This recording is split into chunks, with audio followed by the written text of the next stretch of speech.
Hello and welcome to another edition of Fide's podcast. My name is Jerry Serino and I'm your host, and I'm here with talent on loan from Rush. And I am ever more often talking about the indoctrination that is happening at our universities throughout the country, the massive liberal bias on college campuses. I experience it myself with my kids who are in college. Certainly, even when I was in college, which was quite a long time ago.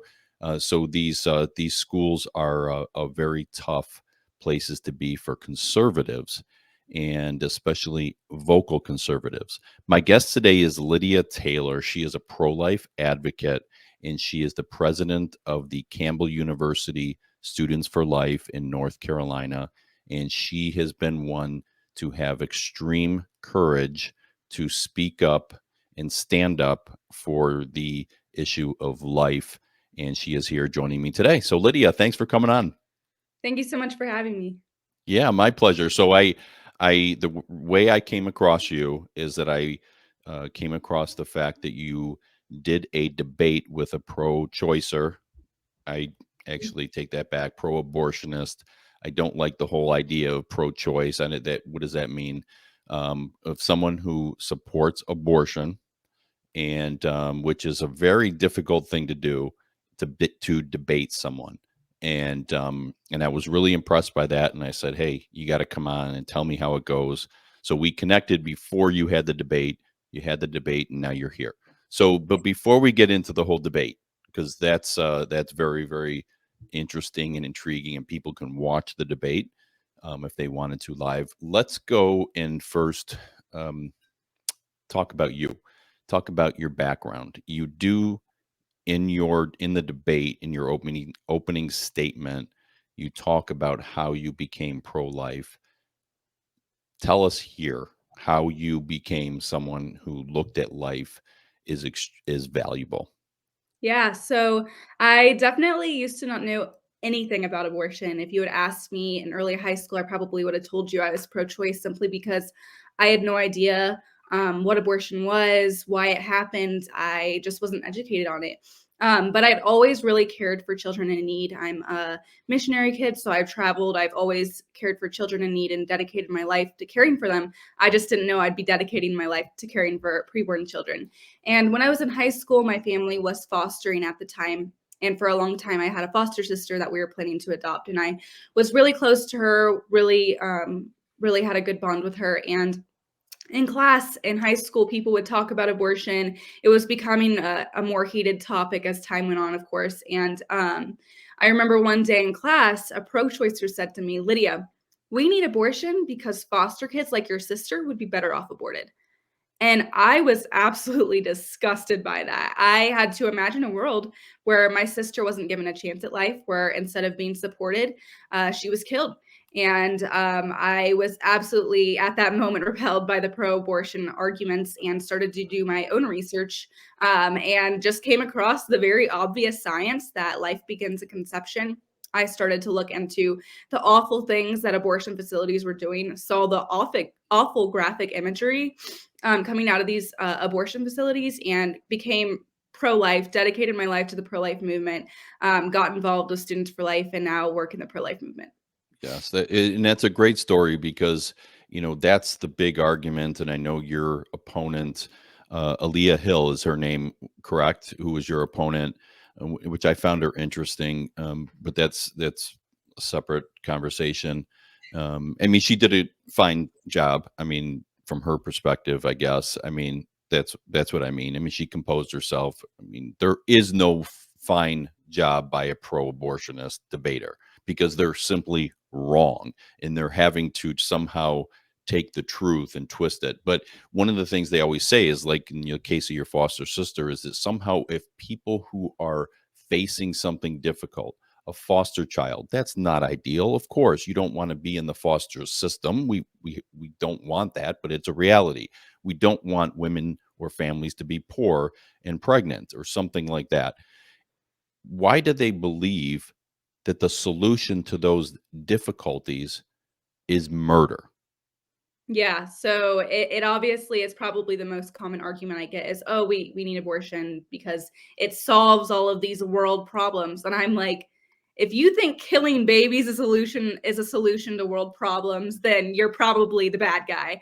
I mean, honestly, it's crazy. I'll call them out and say, "You do realize that's exactly what Thanos used to say. He's like, if I just took out half the world's population, there's all the world's problems solved." And they're like, the wheels start to turn, and they're like, okay, maybe it is a little crazy, but I think it all really stems down to they don't value preborn life and they think, oh, if I kill a preborn child, it's not a big deal. I'm saving them from so much suffering. When in fact, abortion is the worst child abuse imaginable. Every abortion procedure either involves poisoning, dismembering, or vacuuming out a preborn child, and nothing about that is ever a solution to any problem. So I Mhm. think it really comes down to they just don't have any value for preborn life. They don't value human life. They think that you have to be a certain amount of developed, or you have to contribute to society in some way in order to be valuable, which we all know is not a logical view at all. Yeah, not at all.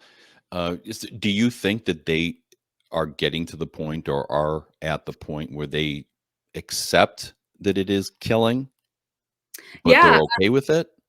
yeah, I've actually gotten that more common as an argument. I do debates quite frequently, both in person and online. And I think it's becoming harder and harder for them to deny that it's a human life in the womb. I mean, it's a scientific fact. You can pull out a biology textbook and read that.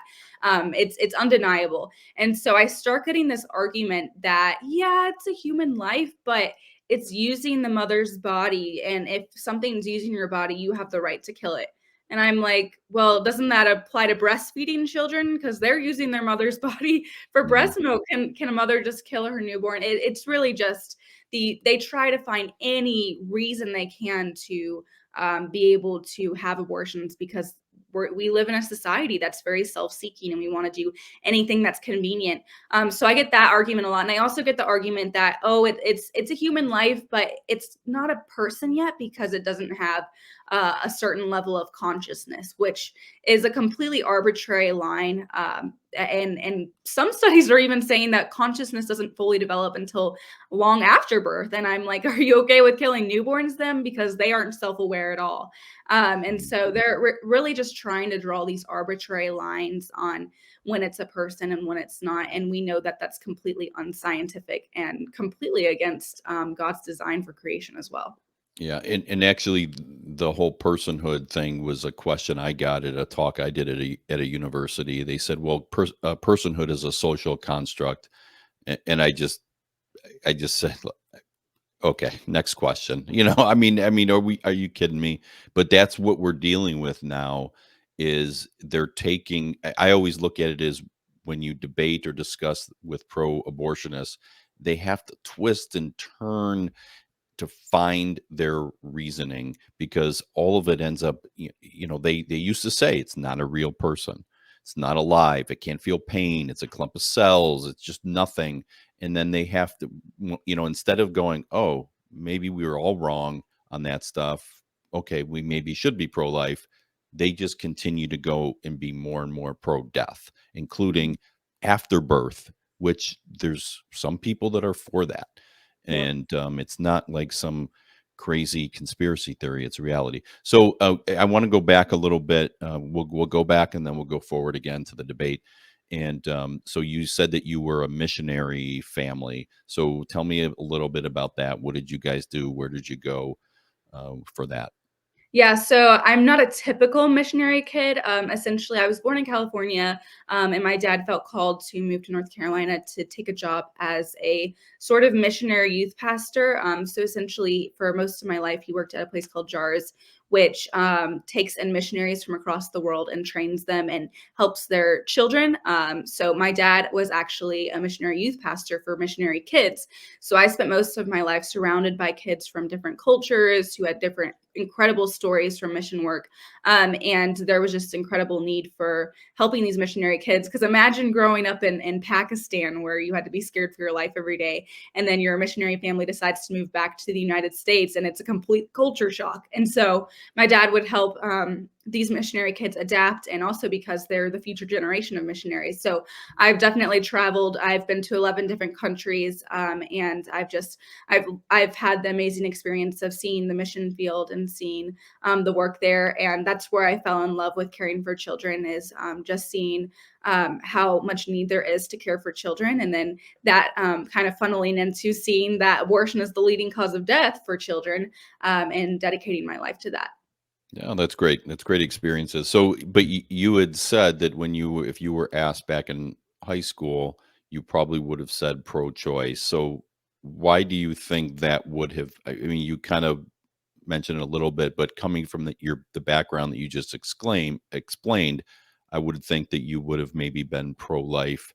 Was it just a lack of understanding of what abortion was, or like what Yes. was it ever talked about in your family?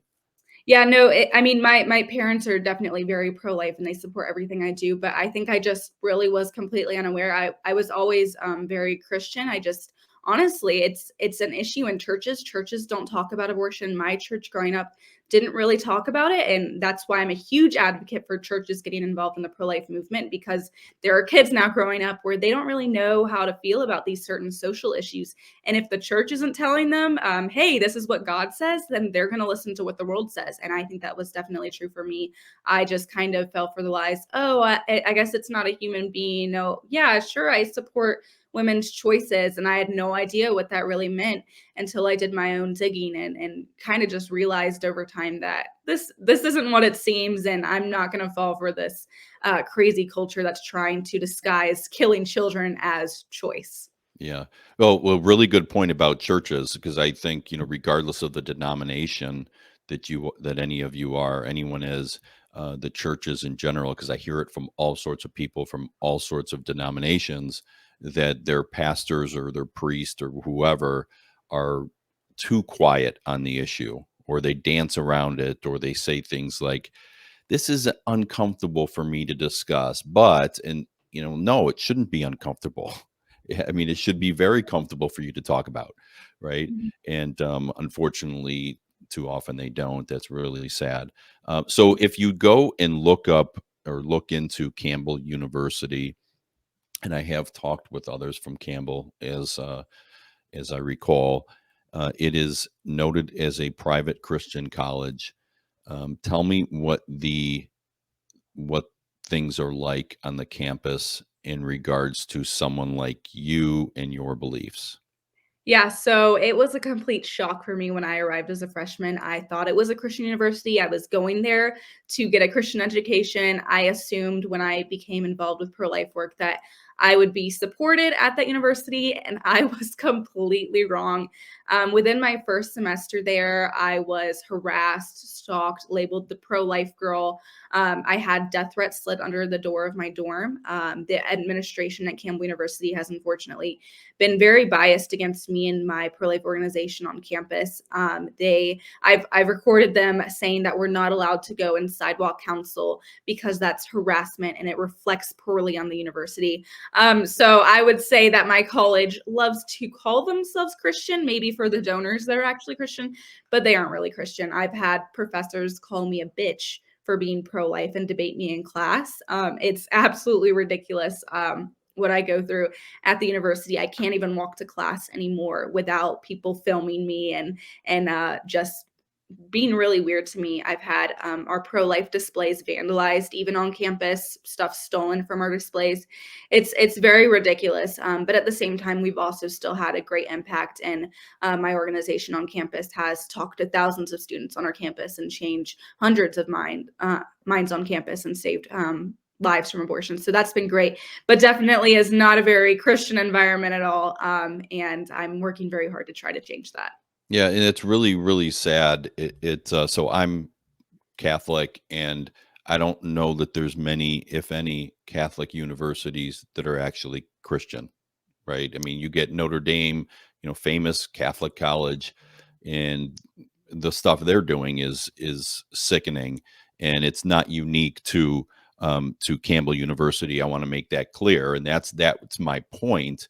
Is to way I started our conversation is to parents and students out there, wherever you go to school, with a very, very small minority of places, wherever your kids go, is they're going to face this type of stuff in the classroom.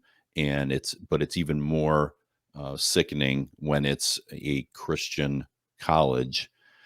I just don't know how, like you said, how you can call yourself a Christian college when you support murder. I mean, like, would how would we view them if they supported slavery or rape? Mhm. And yet these colleges get away with it and they demand all of our money.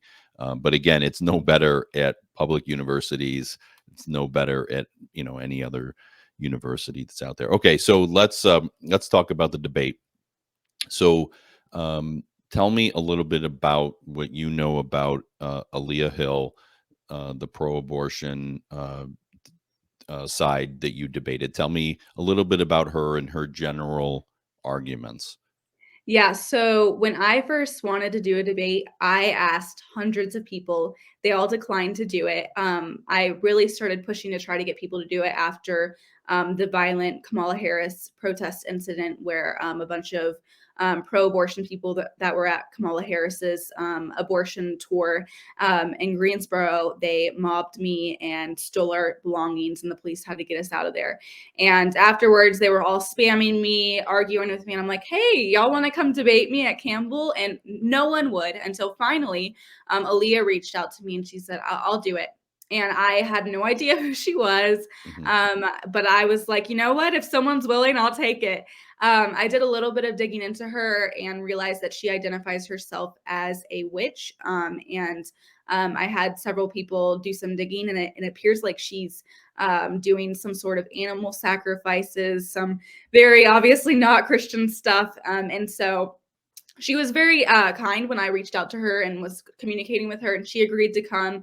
But I had never spoken to her even on the phone, and so I was very much not sure what to expect when she came. But she was very civil, of course. That if anyone watched the debate, you'll Hmm. see that it went very well. But I will say it did not seem like she was very educated on pro-abortion arguments. I was preparing. I had multiple pages of facts ready to debunk the classic more in-depth philosophical pro-choice arguments, and she didn't really bring up any. I just felt like she kept bringing up this same hypothetical of, oh, we need abortion because people have terrible lives, and I kept being, all right, that's not a reason to kill babies. And she was just kind of deflecting questions. It felt like very nice. Even afterwards, we talked and it was fine. But since then, she's actually deleted her account, and I'm not sure if it was because she got a lot of negative feedback about the debate. But surprisingly, we had about 300 people watching.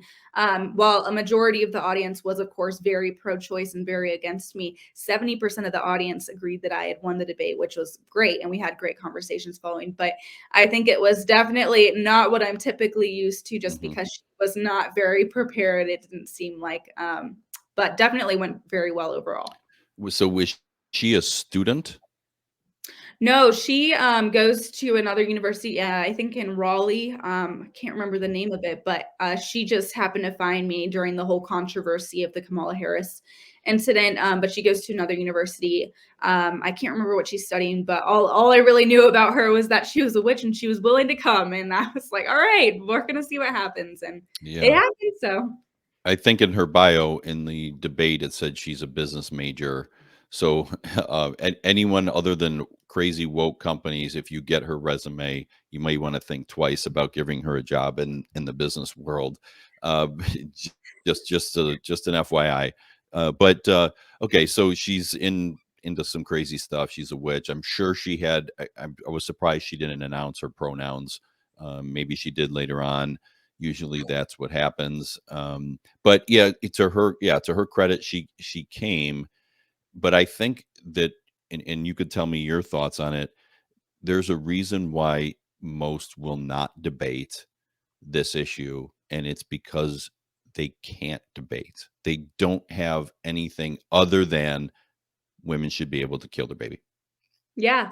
There was I think an article that came out several years ago that said pro-choicers should avoid debating pro-lifers because it makes us look bad, because it's very hard to justify. I mean, there's two sides. It's one values convenience and one values saving babies' lives, and it does not make pro-choicers sound very good when they debate. And whenever I go and counter pro-abortion events, the leaders of the event will tell them, don't talk to the pro-lifers, don't engage with them, they're gonna trick you with their misinformation. And I'm like, you mean the biology textbook that I'm gonna continue quoting?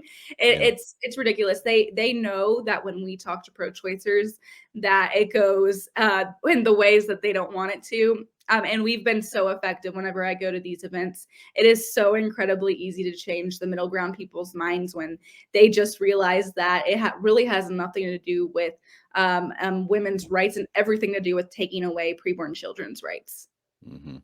Yeah, very, very sad state of affairs. So, obviously, your experiences on college campus, you're with the great organization, Students for Life, president at Campbell University, great organization, have had many, many Students for Life members, including Kristen Hawkins on the show. So, we love Students for Life, and it's always amazing to me to see young people like you doing things that honestly people of my age, are afraid to do. And that's what I think the one thing that our side misses, and that is we seem to be afraid to stand up. We hear people make comments at work, and we don't say anything. And look, I'm guilty of it too, and it's tough sometimes.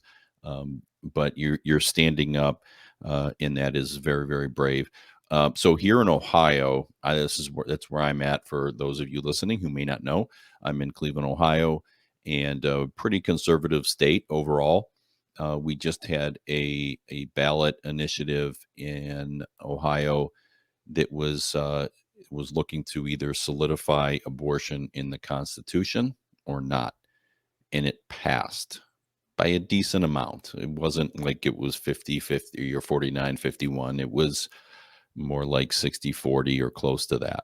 And so abortion is in the US, in the Ohio Constitution. So here we are, a conservative state, and yes, and yet we have this. When we seem to struggle in situations like that in states, how do we win? Yeah. I think one of the biggest things we can do to kind of push back against Democrats is calling out their extremism. People absolutely are against late term abortion for the most part. And when they see that people like Joe Biden and other Democrat politicians have never listed any restrictions they have on abortion, people start to get a little nervous about that.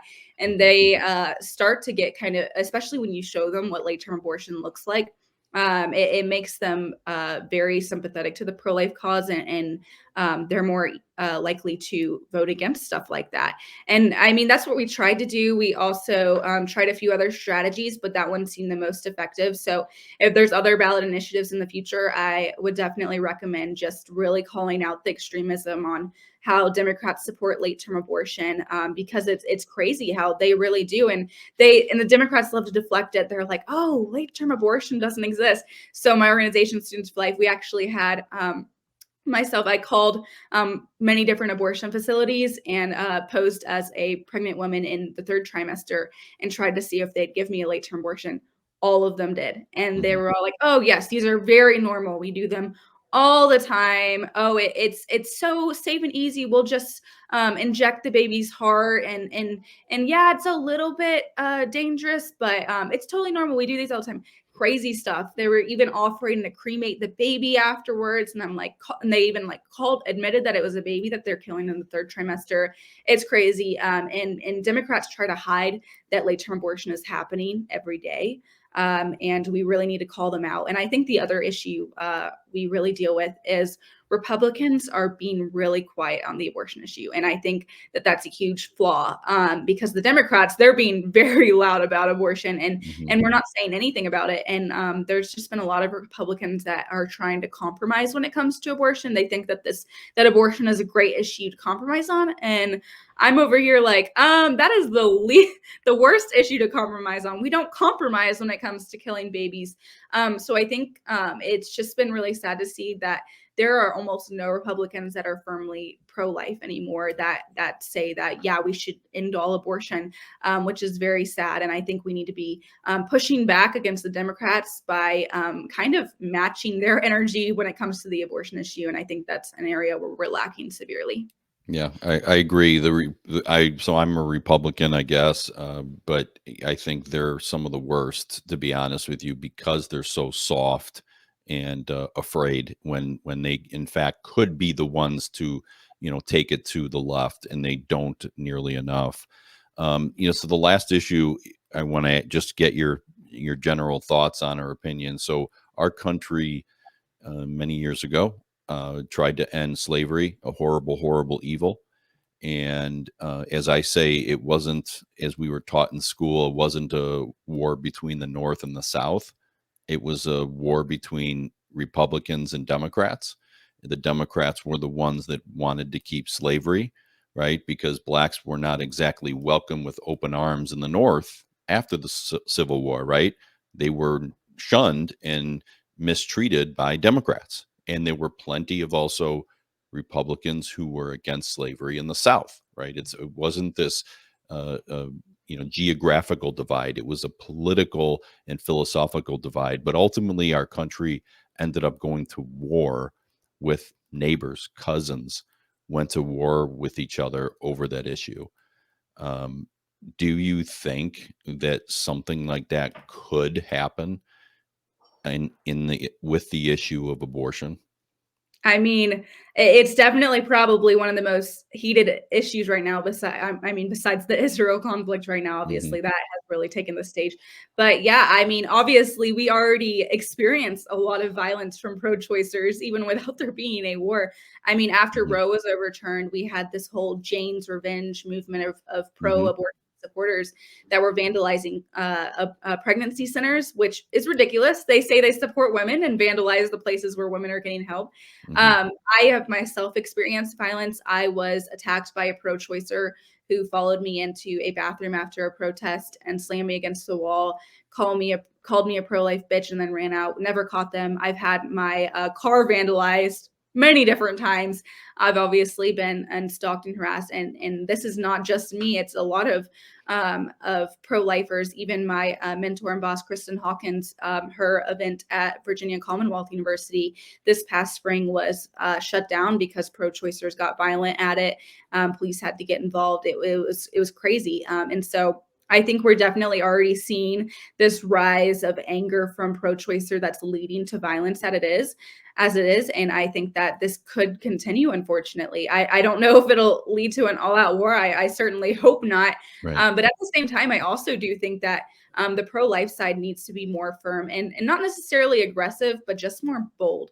I think that we're very silent, like you and I said, that churches are not doing enough, and we need to stand our ground and fight back against this violence with a love and with a boldness that is going to defeat the pro-abortion movement. And we need to speak the truth and not be afraid to speak the truth, because unfortunately, the truth is very rarely spoken in today's society, and it's absolutely needed. So I don't know if there will be an all-out war, but it already sometimes feels like there is one, to be Yeah. honest. So we'll Yeah. see what happens.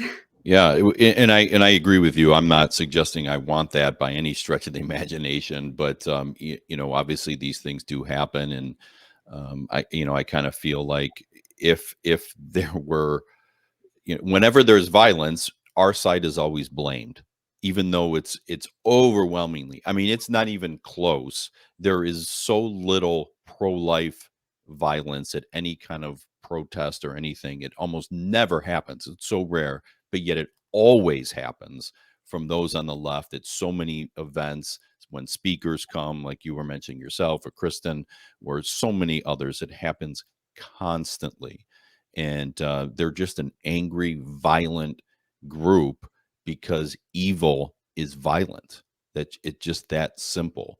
And I think that's why they, personally, why I think they react that way in an angry way. So yeah, the more we talk, the more amazing you are. You're harassed, you're pushed up against the wall, physically assaulted. I mean, that's crazy. And yet you're still out there, and yet I'm going to guess, are you 21, 22 years old? I mean, you're young. You're Yeah. 20? Yeah. Okay. So, I mean, guys and people listening, if you're older than that, you got to see that that's what someone is willing to do who's 20 years old. We need to stand up and take these bullets as much as she is, because it's necessary. And obviously, she's doing it. Lydia, you're doing a great job. Thank you. Congratulations for all that you're doing. Thank you for all that you're doing, and Thank you. please keep up. Hey, where can people find the debate if they want to listen or watch it? Yeah, absolutely. It's posted. The live footage from it is posted on Campbell Students for Life, the Instagram Campbell Students for Life, and it's I think our most recent video on there. You'll have to scroll a few minutes in for it to actually start, but the full thing is on there for y'all to watch. And hopefully, we'll be posting some shorter clips coming up soon too. But yeah, definitely check it out. Okay, yeah, please do. Campbell Students for Life. Go to it, watch it.